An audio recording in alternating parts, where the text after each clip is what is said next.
नमस्कार मित्रों, Hindi dose on demand channel में आपका स्वागत है।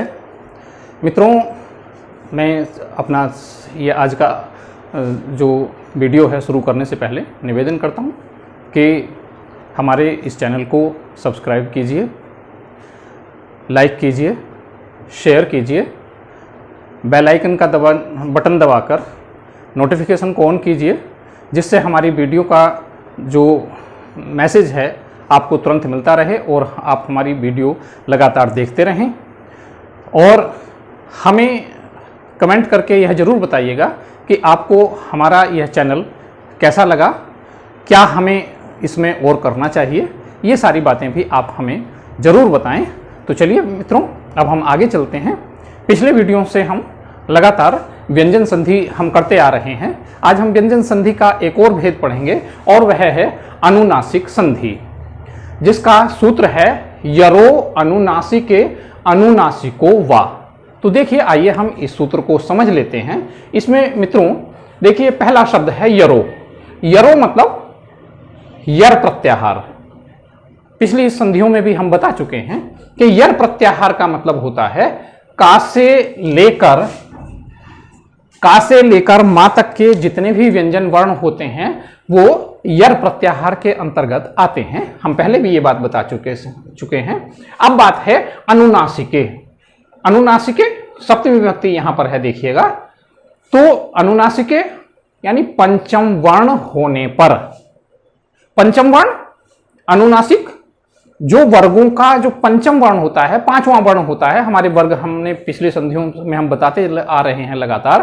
काखा गाघा न, चाछा जाझाण, टाठा डाढ़ाणा, ताथा दाधा ना, पाफा बाभा मां। इनमें जो अंतिम पांचवा वर्ण है वह जो है अनुनासिक वर्ण कहलाते हैं। अनुनासिक इसलिए क्योंकि वो नाक से जिनका उच्चारण, मुंह और नाक दोनों से जिसका उच्चारण होता है वो वर्ण जो है अनुनासिक कहलाते हैं।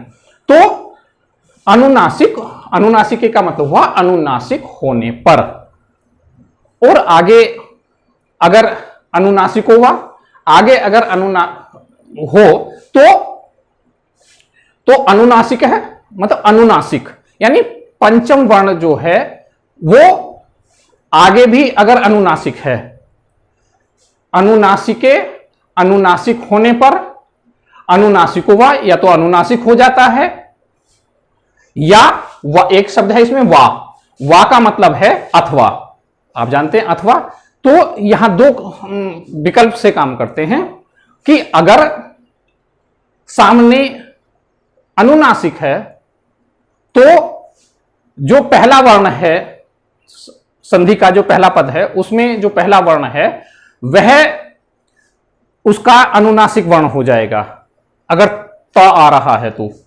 और अगर वह अनुनासिक नहीं है तो यह विकल्प से जो है वो झलाम जसो अंते वाला जो सूत्र है उसके अनुसार वह उस वर्ग का पहले वाले जो वर्ण आएगा उसका जो है वो तीसरा वर्ण हो जाता है।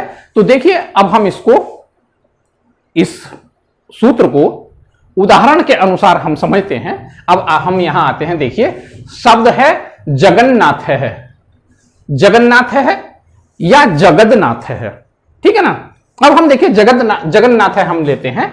तो जगन्नाथ है का जब हम संधि विच्छेद करते हैं तो देखिए यह होता है जगत जमा नाथ है। जगत, देखिए जगन्नाथ है का संधि विच्छेद होता है जगत जमा नाथ है। अब देखिए जगत में ता जो है ये आ रहा है, हल है, तो और इसके आगे ना आ रहा है। तो ये ना इस सूत्र के अनुसार अगर पहला वर्ण जो है वो यर है, पहला वर्ण क्या है, अगर यर है तो देखिए ता जो है वो यर है, चूंकि तवर्ग में आता है। हम बता चुके हैं कि यर में का से मा तक के वर्ण जो है वो यर में आते हैं। तो अगर यर है पहला वर्ण और आगे ना आ रहा है, अनुनासिक आ रहा है कोई, तो ये जो वर्ण है ये वर्ग का जो है अनुनासिक हो जाएगा, यानी इसको इसी वर्ग का अनुनासिक हो जाएगा। तो देखिए अगर हम इसका ये अनुनासिक हम यहां करेंगे तो ये देखिएगा, हम अनुनासिक यहां करते हैं तो इसका जगत और इसका अनुनासिक ता जो है वो ना होता है, तो देखिए ये हो गया, और नाथ है ये जो है ज्यों का त्यों रहेगा, तो और ये शब्द बन जाता है जगन्नाथ है। देखिए ये शब्द हमारा बन गया जगन्नाथ है। इसको हमने, इस यर को हमने अनुनासिक कर दिया है ना, तो देखिए ये हो गया जगन जमा नाथ है और जगन्नाथ है।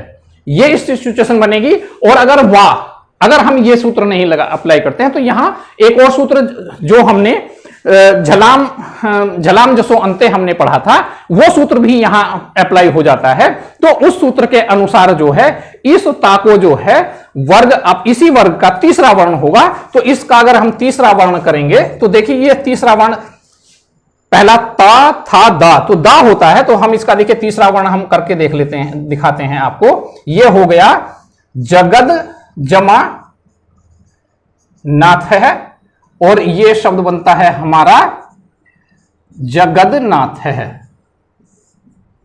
देखिए ये शब्द जो है वो, अगर हम ये वाला सूत्र यहां अप्लाई करते हैं अनुनासिक संधि का, यरो अनुनासिक नासिक के वा, तो ये ता जो है वो ना में बदल जाता है और ये शब्द बनता है हमारा जगन्नाथ है। और अगर झलाम जसो अंत्य सूत्र हम यहां लगाते हैं, तो ये शब्द, ये वर्ण जो है ता वर्ण जो है वो दा में बदल जाता है, और ये जगद जमानाथ है, जगन्नाथ है। इस तरह से ये शब्द बनता है। अब हम एक और अगला उदाहरण लेते हैं, और अगला उदाहरण हम लेते हैं, देखिए एतन मुरारी। देखिए एतन मुरारी में भी वही है, हम इसका संधि जब विच्छेद करते हैं तो एतन मुरारी में देखिए इसका संधि विच्छेद होता है एतत, देखिए एतत जमा मुरारी। देखिए ये हमारा हो गया मुरारी, एतत जमा मुरारी ही। तो इस सूत्र के अनुसार ता, देखिए यहां भी ता आ रहा है, यर प्रत्याहार का वर्ण है ता, अनुनासिक सामने है मां, अनुनासिक सामने है मां, पंचम वर्ण का अनुनासिक है ये। तो इस ता को इस सूत्र के अनुसार कि अगर यर के सामने अनुनासिक आ रहा है, तो इसको इसी वर्ग का, अपने वर्ग का अनुनासिक हो जाएगा। तो हम देखिए इसको कर लेते हैं अनुनासिक। तो ये देखिए एतन जमा मुरारी,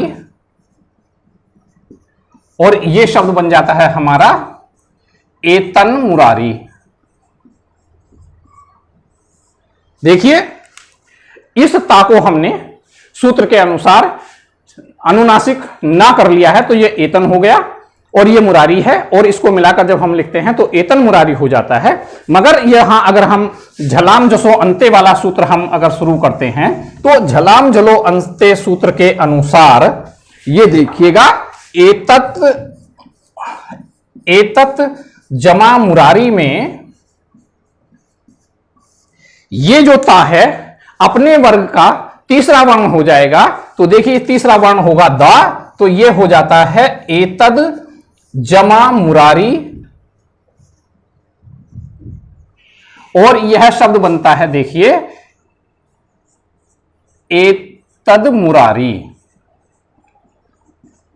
देखिए ये शब्द झलाम जसो अंत्य करने पर यह शब्द बनता है हमारा एतद मुरारी, यानी ता को दा हो जाता है।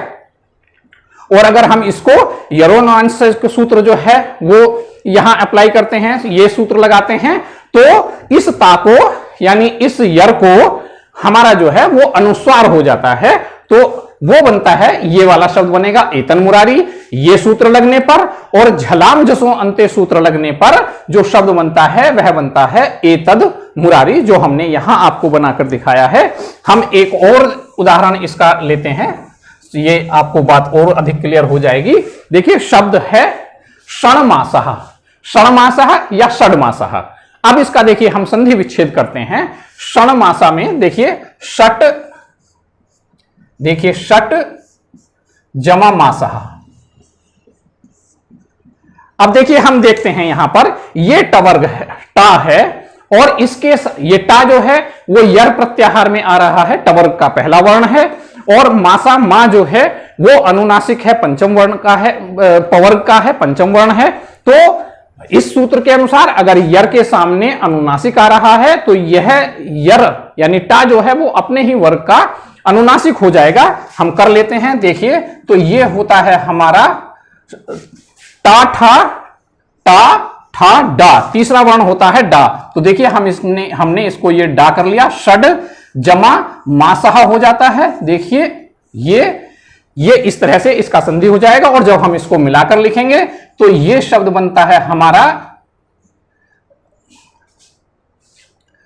ये षडमासहा। देखिए ये हमने यहां पहले लगा दिया है जसो अंते वाला सूत्र।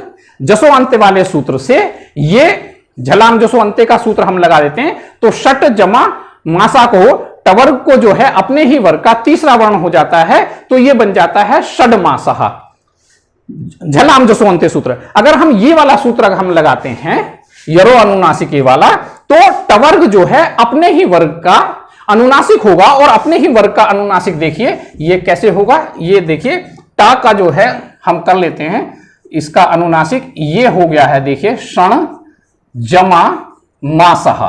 देखिए क्षण जमा मासहा, इस ये टा जो है अपने ही वर्ग का अनुनासिक हमने कर दिया है। और जब हम इसको यहां मिलाकर लिखते हैं तो देखिए ये बनता है ऐसे करके क्षण मासहा। तो देखिए ये बन गया है षणमासहा।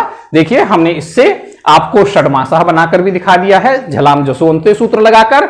और इस सूत्र के अनुसार ये टवर्ग को हमने ना कर दिया है, अनुनासिक कर दिया है, तो ये षणमासा बन जाता है। इस तरह से बच्चों यह संधि हमारी अनुनासिक संधि जो है वो पूर्ण हो जाती है। इसमें कहीं आपको किसी तरह का कोई संशय रहा हो, कोई बात समझ न आई हो, तो आप हमें कमेंट बॉक्स में जाकर कमेंट करके हमें पूछ सकते हैं। और हमें यह जरूर बताइएगा कि हमारा यह चैनल, हमारा यह वीडियो आपको कैसा लगा। निश्चित रूप से बताइएगा, इससे हम आपको और अच्छी तरह से कोशिश करेंगे कि ऐसा पढ़ाएं, ऐसा बताएं जिससे आपके लिए और अधिक उपयोगी हो।